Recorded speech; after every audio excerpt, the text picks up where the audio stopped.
Good morning, everyone. And what a fantastic morning it is. It looks like we got a little bit of sunshine. Temperature's not too bad for winter. And we find ourselves together. Talking about opportunities for all, right? This is about making sure that the prosperity that Boston is experiencing is experienced by all of us. Not just some of us, but all of us. And so I'm James Morton. I'm the President and CEO of the YMCA of Greater Boston. It is my absolute pleasure and honor to host you this morning. This building that you find yourself in has been here since 1912. Then President Taft laid the cornerstone on the building, and it was built to be a YMCA. And this building cannot be replicated today. The craftsmanship probably doesn't exist today. And so every day when we walk into this building, we feel the history of not only the building itself, but the history of the organization, the YMCA of Greater Boston. And so as I always try to do is I try to share a little bit about what the Y of Greater Boston is doing today in the city of Boston. We served 837,000 meals to children last year. We gave away 16,000 free memberships to teenagers last summer. And we put those teenagers in the presence of as many police officers as we could on purpose to develop relationships between the police and the community, the police and our young people, so that when they would encounter each other on the street, they would know each other by name. We think that's the way to deal with the issues that are happening across America in our own home here in Boston. Last summer, 5,000 children went to summer day camp where they learned STEM, math, and reading. We did that on purpose because there is an achievement gap. Oh, by the way, no, it's not an achievement gap. There's an opportunity gap. Our children can learn just like any other children. It is a matter of opportunity, and so we need to provide our children with the opportunities to learn and to catch up, and that's our goal and objective. And lastly, there's the Training 8 program, where we take individuals who are unemployed, underemployed, or some who have never been employed, and we provide them with the skills they need to enter the workforce to earn a livable wage for themselves and their families.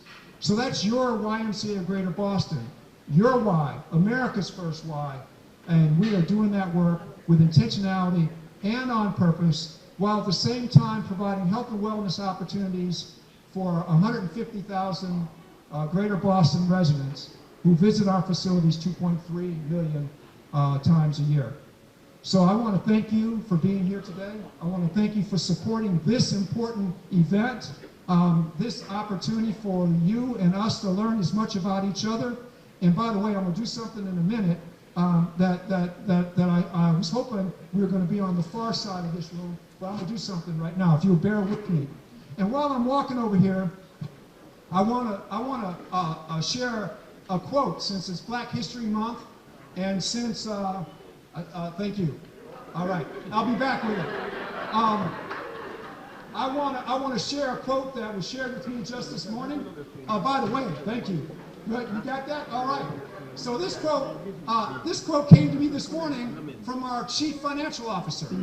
So that's how our Chief Financial Officer thinks. So let me share the quote with you. Oftentimes, Muhammad Ali said, quote, "Oftentimes it's not the mountains that wear us down, but the pebbles in our shoes." So why don't we work together so we can go further to eliminate those pebbles? Thank you very much. Welcome and enjoy the day. Right? Yeah. John, thank you.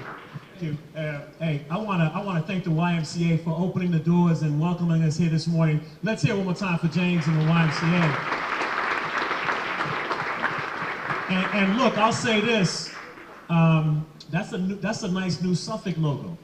I'm hoping that commercial gets the YMCA something. So just put in a plea.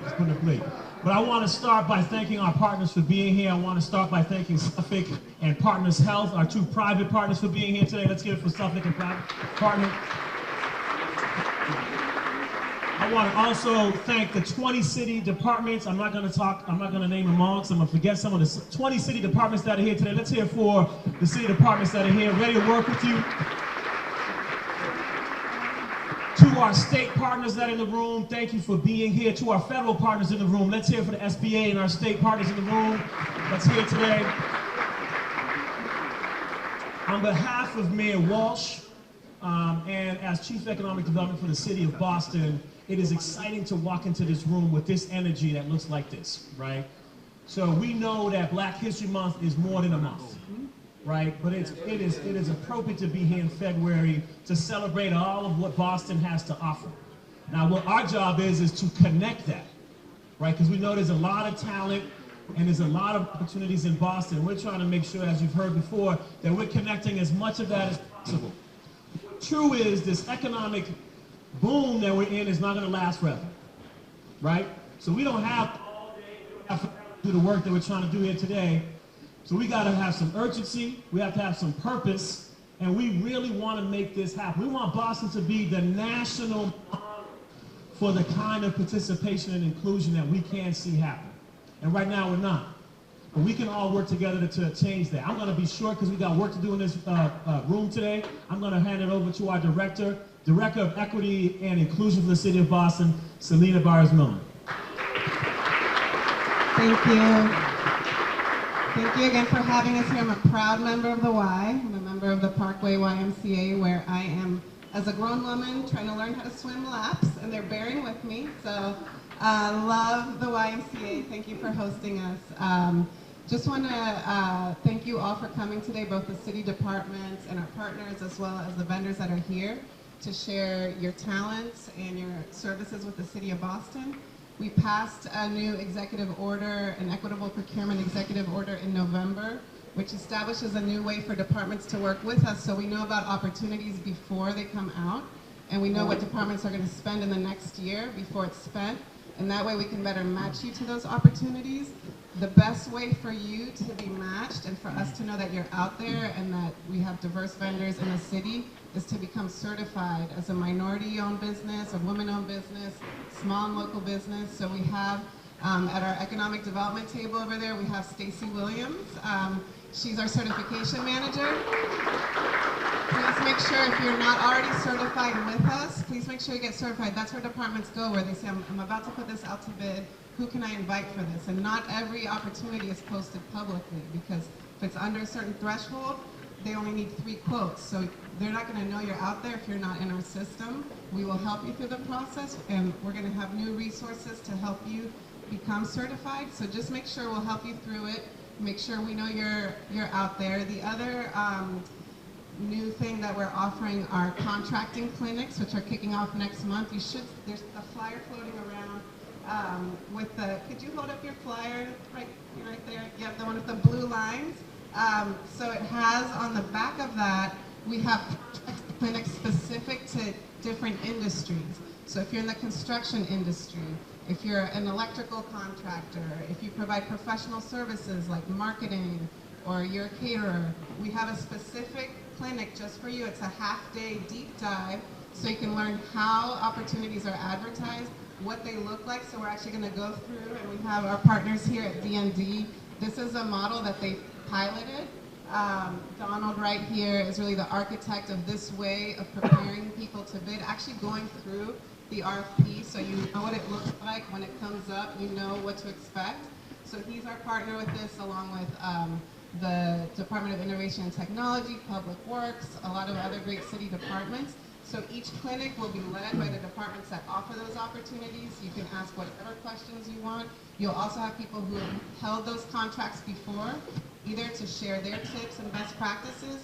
I highly encourage you to, this is the first time we're doing this, for every kind of industry we procure, and this will get you ready for the opportunities that will be coming out in July. So make sure you take one of those flyers with you and sign up. But I don't want to tie you up. I want to make sure you have time to network with all the other city departments. One last shout out, Rose mentioned both Suffolk and Partners Healthcare. We have, as part of our new equitable procurement executive order, we have an advisory council. We have a supplier diversity advisory council. Both Suffolk and Partners, as well as smaller businesses. We have the State Supplier Diversity Office. They all make up this advisory council because we know we have a lot to learn from our partners in the public and private sector.